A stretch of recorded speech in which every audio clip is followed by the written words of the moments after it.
In brightest day, In blackest night, no Determined to beat you at this game. my sight.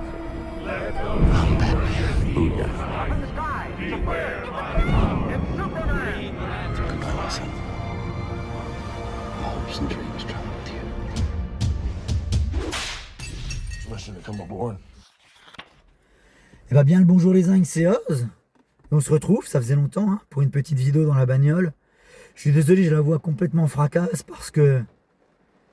Bah en fait, en ce moment, avec les canicules là, du mois de juillet, je me mange des écarts de température, t'imagines même pas. Je suis bouché, hein, je sors d'un labo à 8 degrés. Et puis bim, je me prends du 38 degrés dans la gueule, je me prends 30 degrés en plus en l'espace de 10 secondes. Donc du coup, bah, ça se traduit par des angines tous les ans. Donc je suis ravi, je suis le seul connard sur Terre qui chope une angine au mois de juillet. Vous m'envoyez ravi. Aujourd'hui, je profite qu'il fasse un petit peu plus frais, hein, comme vous pouvez le constater, il flotte. Donc c'est pas plus mal, ça me permet de tourner ce genre de vidéo dans la bagnole parce que sinon c'est inenvisageable. On va parler donc de Superman Space Age, sorti chez Urban Comics en avril 2025, donc c'est tout frais. Aux États-Unis, c'est sorti sous 3 issues différentes. Entre 2022 et 2023, c'est scénarisé par Mark Russell, dessiné par Michael Allred, c'est estampillé Black Label. Généralement, quand c'est estampillé Black Label, on peut presque dire ça en one shot. Bon là pour le coup c'est un peu plus délicat quand même parce qu'il y a une connaissance assez généraliste de l'univers d'ici qui est quand même requise. Je vais revenir dessus, rien de bien méchant mais c'est quand même mieux d'avoir certains bagages. Vous comprenez pourquoi? Mais oui, on peut quand même lire ça en one shot et oui, ça peut être également une première très bonne lecture sur le personnage si vous souhaitez le découvrir en sortant de nos salles obscures parce que vous n'êtes pas sans savoir qu'il y a un film Superman qui arrive très prochainement. Moi je fais cette vidéo le dimanche 6, c'est ça, dimanche 6. Le film sort dans 3 jours, hein, donc on est tous hype, on a tous envie de lire du Superman, moi le premier. Donc voilà, si vous souhaitez avoir une bonne première lecture sur le personnage, eh bien courez sur Space Age parce que c'est très très bien. Ça vous donne vraiment un très bel... comment dire, ça nous livre une très belle itération du personnage tout simplement. Ça se passe sur notre planète. Alors c'est sur une des innombrables planètes de l'univers d'ici. Vous savez qu'il y a un multivers qui est foisonnant. Mais là pour le coup on pourrait comparer cette planète à la nôtre parce qu'il y a énormément d'événements historiques qui se déroulent dans le bouquin et qui sont bien connus, qu'on en a traversé également, surtout les États-Unis. Hein. Si je vous parle du Watergate, de la guerre froide, de l'assassinat de Kennedy, etc. Voilà, tout ça est relaté dans le bouquin, donc on pourrait croire que on est sur notre planète. Il y a un petit côté un petit peu Superman Identité Secrète pour ceux qui auraient lu le bouquin, où on a un Superman dans notre monde et on assiste à son évolution. Contrairement au Superman d'Identité Secrète, celui-là n'est pas privé du reste de l'univers d'ici. C'est pour ça que je le préfère largement à Identité Secrète. Moi, ce qui me dérangeait dans Identité Secrète, c'est le fait d'avoir un Superman qui est là, sans véritablement Lois, sans le Daily Planet, sans Metropolis, sans ses plus grands ennemis, sans l'univers d'ici, en fait, tout simplement. C'est pour ça que j'ai du mal avec Identité Secrète. Je comprends pas trop l'intérêt du truc. Donc j'ai largement préféré ça en termes de lecture, on va dire entre guillemets réaliste sur le personnage. Je dis réaliste entre guillemets parce que ça reste une histoire Superman, ça reste une histoire d'ici. Il y a des villes qui n'existent pas, comme Coast City, comme Metropolis, etc. Lex Luthor, voilà, il y a quand même une grosse part de fictif, attention. Le cœur du récit se déroule entre le milieu des années 60 et le milieu des années 80. On pourrait même ratisser un peu plus large et aller chercher carrément la Deuxième Guerre mondiale parce que c'est un conflit qui, au moment où débute l'histoire, là, est encore suffisamment récent, très présent dans les mémoires des gens, des protagonistes de l'histoire qui ont participé en direct. C'est le cas par exemple du papa Kent, c'est le cas également du papa de Lois, hein, le général Sam, qui ont tous deux connu l'enfer de la Deuxième Guerre mondiale, chacun sur un front différent, l'un au Pacifique, l'un en Europe. Mais voilà, c'est un conflit qui est encore très très frais dans les mémoires et qui a son importance pour ce qui va suivre dans Space Age. La Deuxième Guerre mondiale, ça a bouleversé évidemment le visage du monde, d'un point de vue politique et social. Et c'est un petit peu ce qui va nous être raconté dans Superman Space Age. Donc voilà, on va dire que ça se déroule entre 1945, fin de la World War II, et 1985. Donc ce qui nous fait 40 bonnes années. Et pourquoi ça se termine en 1985? Les plus érudits concernant DC le sauront, devineront. Il se passe quelque chose de très important en 1985 chez DC. Voilà. Donc on va suivre l'évolution de Superman qui va se révéler au monde au milieu des années 60 quand il a une vingtaine d'années parce qu'il est né. Enfin, il est né. Il est apparu sur Terre, on va dire, juste quand son père adoptif est rentré du conflit. donc en 1945. Donc au moment où vraiment Superman se révèle au monde, il a à peu près une vingtaine d'années. Et on va le suivre comme ça sur une autre vingtaine d'années. Sa rencontre avec des gens comme Jim Olsen, comme Lois Lane évidemment. Ses premiers pas en tant que papa. C'est un personnage qui est très humain, qui nous est décrit ici. Et c'est comme ça qu'on l'aime, Superman. Le bouquin est découpé en 3 chapitres. Années 60, années 70, années 80. Avec à chaque fois la petite ambiance qui se dégage et qui fait plaisir. Vous voyez là très clairement, on est dans les années 60. Au niveau des tenues vestimentaires, des styles capillaires. Même au niveau de la colorisation. Bon, il y a vraiment une ambiance 60s qui fait plaisir. Et puis bon, le récit est raconté par Superman lui-même, en monologue, forcément, à travers un journal intime. Et donc, c'est mis en forme de cette manière-là, dans des petits encadrés jaunes, qui nous rappellent les petites cartouches de recontextualisation qu'on avait à l'époque dans les bouquins du Silver Age et du Bronze Age. Il y avait toujours un petit cartouche jaune pour t'expliquer ce que tu allais lire dans la case en dessous, tu sais. Donc, c'est pas aussi cucu, là, évidemment, parce que la narration est très moderne, donc heureusement. Mais c'est vrai que ça pourrait rappeler ça un petit peu, hein, quand on regarde de loin quand même. Donc il y a une vraie esthétique, une vraie ambiance des années 60. Il y a les Beatles qui passent à la radio. Il y a Fitzgerald Kennedy qui se fait assassiner en direct à la télé. Donc on est vraiment dedans. Il y a un gros travail sur l'ambiance qui est fait et qui m'a régalé tout du long. On a le Batman d'Adam West, hein, on pourrait le dire. Je vais vous le trouver. Et c'est surtout au niveau de sa Batmobile. La Batmobile, c'est très clairement celle d'Adam West. J'ai la voix qui part en javel, je suis désolé. Putain, c'est très compliqué à faire. Une fois de plus, je le répète, si je la fais pas aujourd'hui, demain il annonce 36, 37 degrés. Je pourrai jamais la faire cette putain de vidéo. Donc voilà, c'est comme ça. L'embryon de la Justice League. Bon, il manque quand même Flash et Aquaman, ça me dérange. Et le Martian Manhunter également. Je pense que là, pour la photo symbolique de la Justice League des débuts, il aurait fallu rajouter les protagonistes que je viens de vous citer. Mais bon, on est vraiment dans cette ambiance très 60s. Diana, elle a son diadème, elle a sa petite jupette. Lex Luthor est en chemise hawaïenne. Et ça, évidemment, ça va évoluer de décennie en décennie pour adopter de plus en plus un ton un peu plus grave. Je n'irai pas jusqu'à dire grim and gritty, mais on sent qu'on se rapproche du Dark Age plus on avance dans le bouquin et plus on sent qu'on s'extrait du Silver Age et du Bronze Age pour aller vers quelque chose d'un peu plus mature, un peu plus violent. Je mets violent entre guillemets parce qu'il n'y a rien de vraiment très violent dans le bouquin d'un point de vue visuel. C'est surtout au niveau du propos en fait que le bouquin est violent. Notre monde, il n'a jamais été décrit de manière aussi réaliste dans un bouquin d'ici, en tout cas pas à ma connaissance. Et c'est pour ça que ça mérite son Black Label, c'est que oui, c'est notre monde à nous qui est dépeint là, avec toute sa brutalité du quotidien, un monde dans lequel il y a des hommes très puissants, très riches, très influents, qui seraient capables de supprimer d'un claquement de doigts des dizaines de millions de personnes, juste par intérêt, par profit personnel. On est dans ce monde-là, quoi.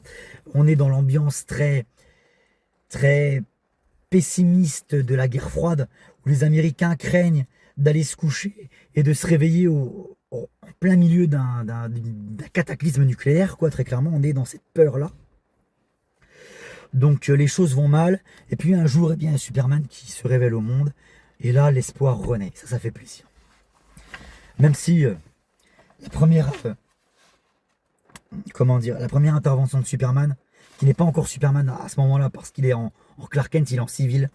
Mais la première fois où vraiment il intervient avec ses super pouvoirs, ça aurait pu très mal se passer. Ça aurait pu très très mal finir. Tu sens que à ce moment-là, il a une vingtaine d'années, il est fougueux, il agit sans forcément réfléchir, il a envie de le faire. Mais c'est aussi ce genre d'incidents qui vont le pousser par la suite à s'assagir et à réfléchir avant d'agir. Parce que la première fois, elle aurait pu tourner au vinaigre, cette première intervention, elle aurait pu devenir cataclysmique. Restons sur Superman. Putain, est-ce que je vais arriver à finir cette vidéo? J'ai l'impression d'être un gamin de 14 ans qui est en train de muer. Restons sur Superman. C'est quand même le personnage qui nous intéresse quand on lit Superman. Space Age. Bien que, oui, c'est le personnage principal de l'œuvre, mais à bien des égards, moi, ce bouquin, il m'a rappelé la façon dont c'est raconté. En fait, ça m'a raconté un film comme Forrest Gump, où Forrest Gump, il y a son nom sur l'affiche, dans le titre, ok. On suit Forrest Gump de ses débuts jusqu'à sa mort, quoi. Enfin, peut-être pas jusqu'à sa mort, mais on le suit sur une très grande partie de sa vie. Mais ce qui nous intéresse dans Forrest Gump, c'est ce que nous raconte Robert Zemeckis des États-Unis, de la même époque d'ailleurs. Hein. C'est entre les années 50 et les années 80, Forrest Gump. Donc on est vraiment en plein dedans. Et c'est pour cette raison que moi, ce bouquin m'a rappelé Forrest Gump, en fait. C'est le Forrest Gump de DC Silver Age, quoi. On suit Superman, mais en fait, il sert juste de prétexte à nous dépeindre le contexte social et politique des États-Unis autour de lui. Et ça, c'est très cool. Et ça, c'est très cool, pas très cool. Et de ce fait, on va voir Superman. En fait, on va voir sa lutte à plusieurs niveaux. Superman, c'est un personnage qui, de par l'amplitude de ses super pouvoirs, sa surpuissance totale et absolue, est capable de lutter à plusieurs échelles, en fait.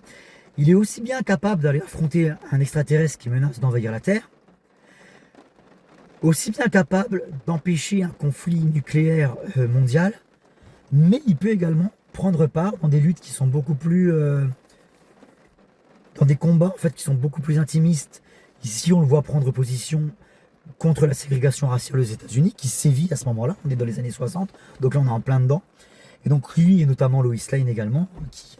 alors elle se bat avec sa plume, mais voilà, c'est des personnages qui mènent ces combats sociaux et qui peuvent, notamment Superman, également mener des combats à beaucoup plus grande échelle. Et ça, c'est très cool. Voilà, de voir Superman comme ça, ben, sous toutes les coutures en fait. C'est pour ça que je dis que c'est une très bonne lecture pour un nouveau lecteur, parce que tout de suite, il va pouvoir cerner le personnage. C'est un bouquin qui est émouvant, j'ai versé ma petite larme. Parce que, je ne vais pas vous le dire parce que ça serait du spoiler, mais bon, moi je suis père de famille, depuis que j'ai des gosses, il y a beaucoup de choses qui m'émeuvent beaucoup plus facilement qu'avant en fait.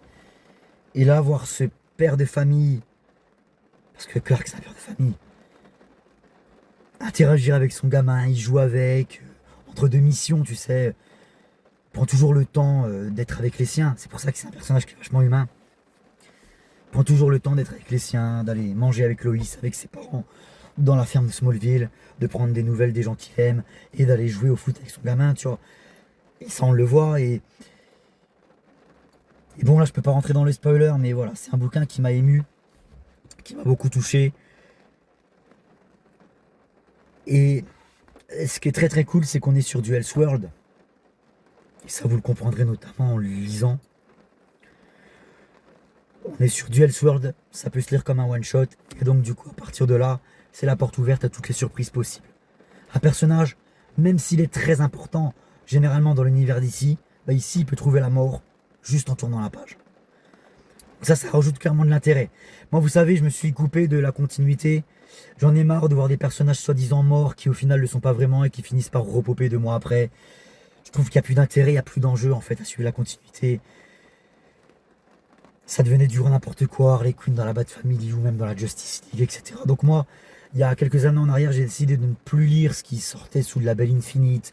Aujourd'hui, c'est quoi? C'est Dawn of DC, tous ces trucs-là. Je me suis complètement coupé de tout ça. Moi, j'ai envie de me faire plaisir avec ce genre de bouquin. Et c'est très clairement ce que je recherche. Voilà. Ça permet la surprise, ça permet l'imprévisibilité. C'est émouvant, c'est dur également. C'est pour ça que c'est un bouquin Black Label en fait. Il n'y a rien de particulièrement grossier, ou violent au sens esthétique du terme, ou vulgaire, qui viendrait justifier le Black Label. Et ce qui justifie le Black Label, c'est que c'est une violence de tous les jours, une violence du quotidien, qu'on a tous assimilé. Et c'est peut-être ça le plus grave en fait. Et quand tu te la prends dans la gueule, forcément, ça te fait réagir. Quand on te parle de la guerre ici, on parle aussi des enfants qui meurent. On te les montre, par exemple. Voilà. Pour ça que c'est du Black Label en fait. C'est pas à mettre entre toutes les mains. C'est pas à mettre dans les mains des plus jeunes en fait. Je pense qu'il faut avoir acquis une certaine maturité pour comprendre pleinement l'essence de ce bouquin. Il y a une vraie réflexion sur l'après en fait. Sur la vie, sur la mort, mais sur ce que tu vas laisser. Comment tu vas le laisser, est-ce que tu vas pouvoir léguer quoi que ce soit. Et c'est un bouquin qui est écrit, mais avec une finesse comme j'ai rarement vu les petits gars. C'est magnifique.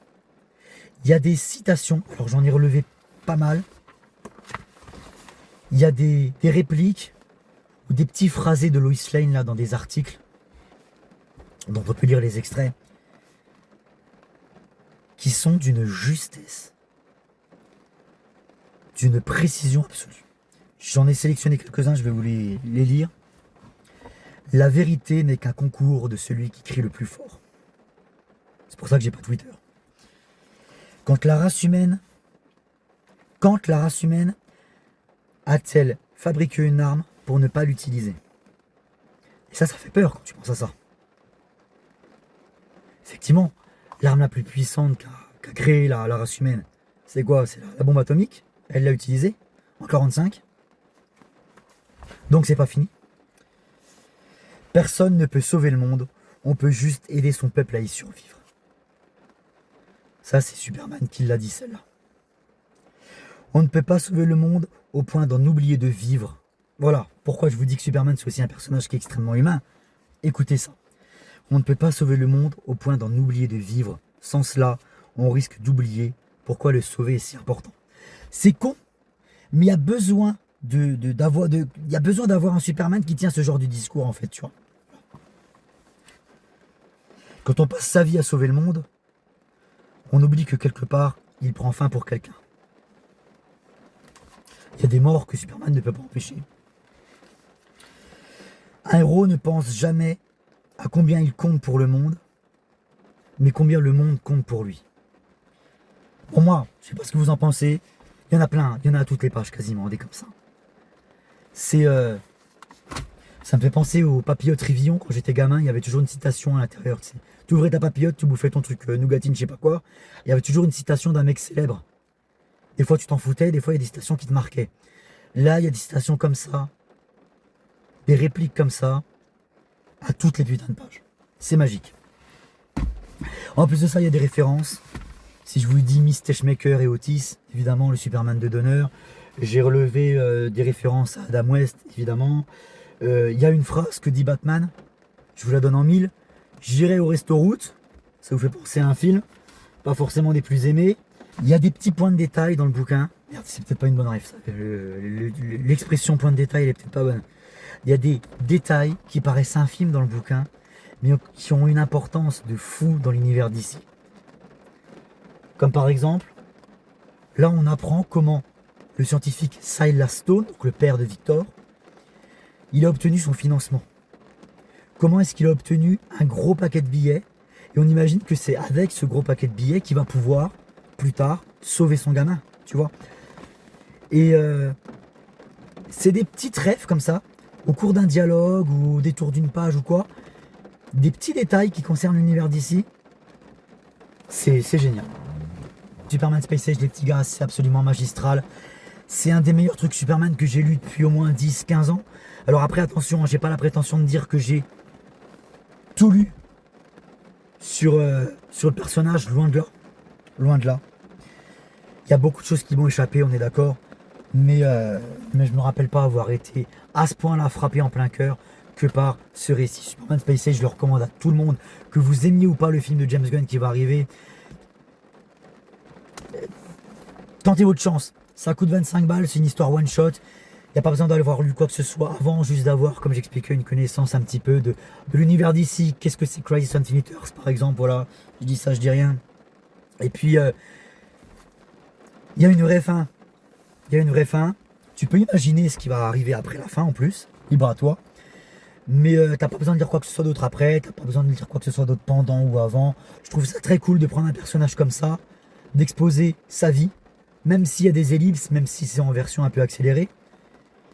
Au moins tu vois une vraie évolution, tu vois la vraie évolution du personnage. Et moi c'est comme ça qu'on arrive à me toucher en fait. Voilà. Donc oui, je vous le conseille, 25 balles, une histoire Superman en one shot qui suffit à elle-même, une des meilleures histoires Superman, avec toutes les références qui vont bien, les petits clins d'œil au Silver Age. Bref. Ses meilleurs personnages, Brainiac, Lex Luthor, Lois Lane, tout le monde est là en fait. C'est vraiment un condensé de tout ce que le Superverse a proposé. Et j'irais même au-delà, c'est un condensé de tout ce que DC a proposé de meilleur. Parce qu'il y a Wonder Woman, il y a Green Lantern. Voilà. Maintenant, je vais rentrer très brièvement dans la partie spoiler pour vous évoquer des choses sur lesquelles je suis un peu resté sur ma faim. On va dire les points négatifs, même si, alors attention, ce que je considère moi comme négatif ne l'est peut-être pas forcément. Je vais vous laisser libre d'en juger. Donc là, on rentre dans la partie spoiler. Donc si vous n'avez pas lu ça, barrez-vous.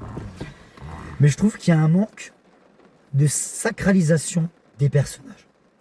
Je vais vous expliquer pourquoi. Déjà, ce Superman, la première fois qu'il apparaît, enfin, qu'il intervient pour sauver le monde, entre guillemets, il le fait en tant que Clark Kent. Quoi qu'il arrive, c'est un fiasco. euh, ça aurait pu terminer très très mal. En fait, ils survolent un territoire qui est contrôlé par les soviétiques, on est en pleine guerre froide, et les soviétiques menacent donc du coup d'appuyer sur un bouton pour faire péter une partie des États-Unis, parce qu'ils considèrent que c'est un truc américain qui est au-dessus de chez eux, donc ça leur plaît pas. Puis après, vous savez ce qui se passe, hein, si jamais les soviétiques ils envoient un truc, les américains ils répliquent, hop, apocalypse nucléaire en l'espace de 10 minutes. Et donc, heureusement, il y a Hal Jordan dans son avion de chasse qui abat Clark Kent. Il sait pas que c'est Clark Kent, il sait pas ce que c'est, il abat un truc. Voilà, avant que ça tourne au drame, Clark Kent s'écrase sur la banquise, et c'est là qu'il va découvrir d'ailleurs sa forteresse de solitude.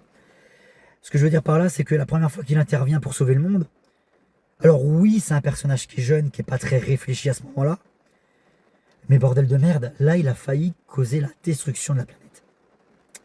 C'est pas ce que j'attends de la première intervention d'un Superman, tu vois. Même si on m'explique une fois plus qu'il est immature, quand même. Je trouve que c'est un peu trop précipité et puis ça aurait pu tourner tellement mal. Il y a un truc aussi qui me déplaît un peu. Alors, je vais continuer dans le côté un peu désacralisation des personnages. C'est marqué noir sur blanc que si Hal Jordan n'avait pas été là au moment du crash d'Abin Sur, c'est pas lui qui aurait eu l'anneau. Parce qu'en fait, Abin Sur se crash, Hal Jordan est là, donc tant mieux, il va le voir. Il le prend dans ses bras. C'est très fidèle de ce qu'on connaît de l'origine story d'Hal Jordan. Et Abin Sur lui remet l'anneau, il lui dit tiens, prends cet anneau, il lui explique ce que c'est, etc. Et Hal Jordan lui dit mais je ne suis pas du tout digne de cet anneau. Ce à quoi Abin Sur lui répond non. Mais tu es là. Et donc j'ai pas trop compris le délire en fait. Ça voudrait dire que si ça avait été un gamin de 15 ans qui avait été là, il lui aurait donné l'anneau aussi. Pour moi en fait, oui, Hal Jordan il a l'anneau parce qu'il est là au moment où Abin Sur se crache devant lui, on est d'accord.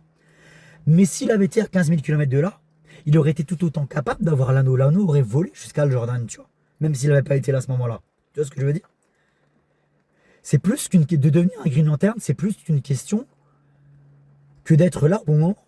C'est parce que tu le mérites au fond de toi.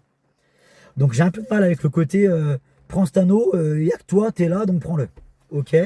J'ai du mal aussi avec Batman. Alors là, à aucun moment, on nous explique que ses parents sont morts. On fait aucune évocation de la mort des Wayne. On ne sait même pas s'ils existent, s'ils sont vivants, s'ils sont morts, comment ils sont morts. Bref, on n'en sait rien. Tout ce qu'on voit, c'est Bruce Wayne qui devient Batman, sans jamais faire mention de ça. Certains diront que c'est pas plus mal. Ça nous permet un grand bol d'air frais. Enfin, dans une histoire d'ici qui met en avant les débuts de Batman, eh ben on n'a pas à se retaper Crime Alley. Oui, c'est pas plus mal, mais là je trouve qu'on part dans l'extrême opposé, en fait, dans le sens où ce Bruce Wayne devient Batman un petit peu parce que... un peu par défaut, quoi. En fait, Bruce Wayne, il est à la tête de Wayne Enterprise, hein. C'est le PDG qu'on connaît tous. Son entreprise, elle est spécialisée dans l'armement, dans la défense, et il propose du matériel au gouvernement américain qui rejette au profit du matériel proposé par Lex Luthor, dans mes souvenirs. Il y a déjà cette rivalité entre Lex Luthor et Wayne, d'un point de vue financier, d'un point de vue influence. Et donc Wayne, étant donné que il peut pas donner son... Il a perdu le contrat en fait avec le gouvernement, il a tout ce matos chez lui. Donc il a son prototype de costume, ses prototypes de Batmobile, voire plus, tous ses gadgets en prototype chez lui. Et il sait pas quoi en faire et il se dit, bah du coup je vais le faire moi, ça je vais devenir Batman en fait.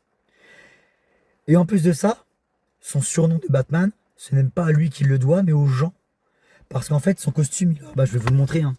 Son proto-costume, il a des petites antennes là, qui évoquent des oreilles de chauve-souris. Et donc, du coup, les gens, la première fois qu'ils le voient, ils le surnomment l'homme chauve-souris. Voilà le proto-costume. Je deviens le Jordan parce que je suis là au bon moment. Je deviens Batman parce que j'ai le matos et je sais pas trop quoi foutre.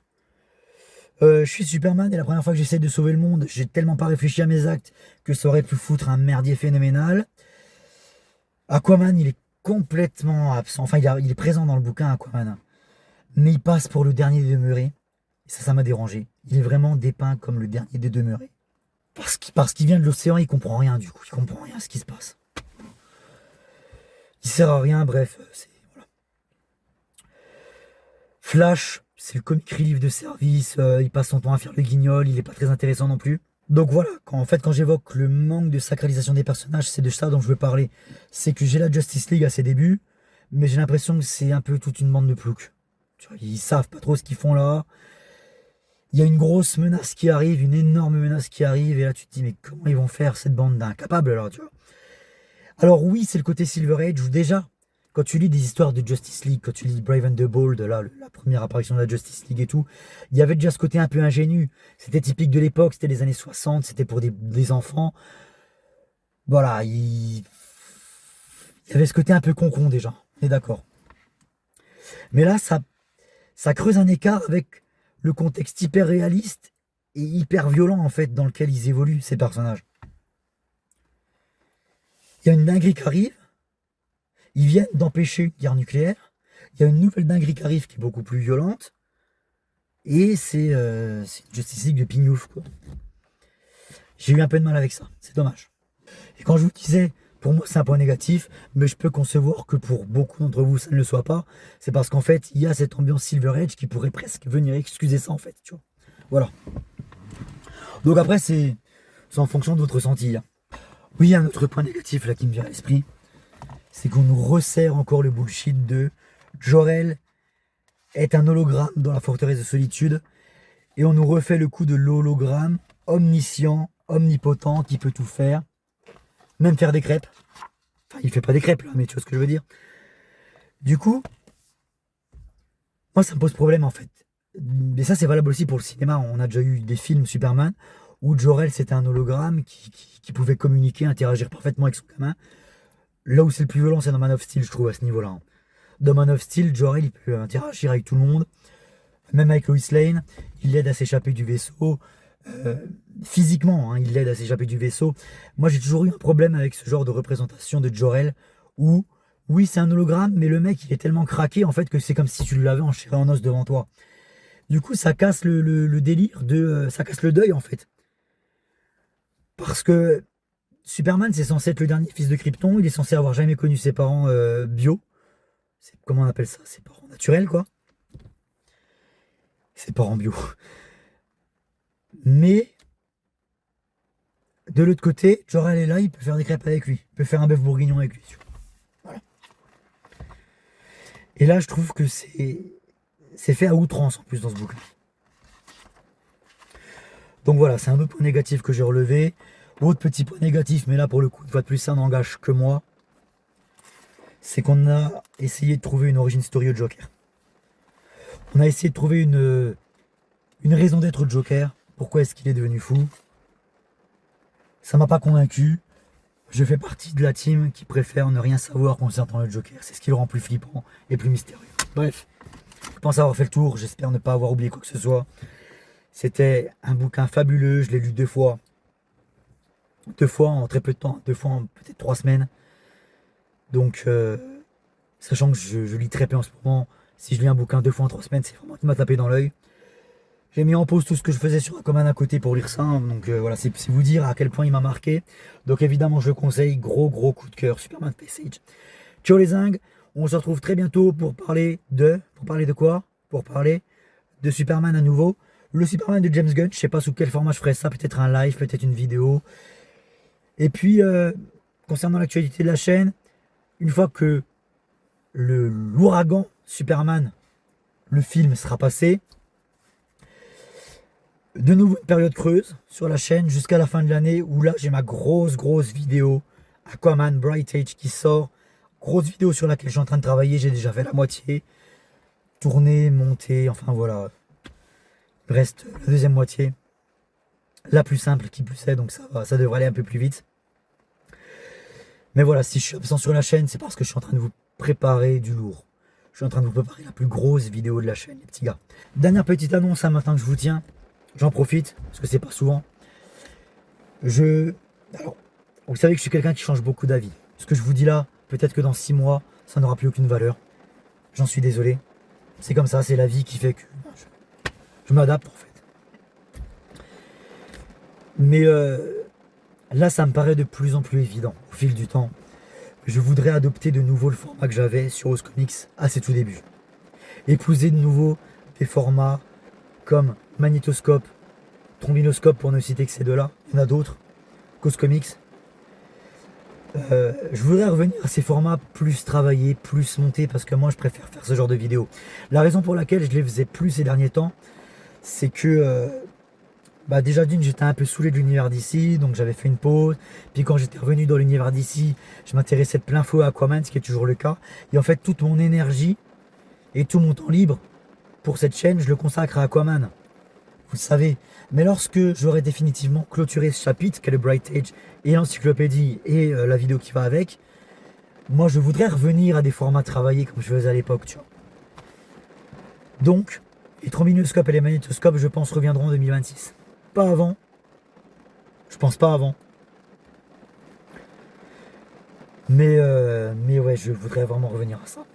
Et de temps en temps, pourquoi pas faire une petite facecam comme ça, comme je viens de vous faire, pour vous parler d'une lecture sympa. Mais j'ai envie de revenir à mes premiers amours en fait, tout simplement. Merci en tout cas les petits gars pour avoir suivi cette vidéo. On se retrouve très très bientôt pour le Superman de Gun. Ciao les zincs, prenez soin de vous. Pas comme moi là. Bah tiens voilà, on finira là-dessus.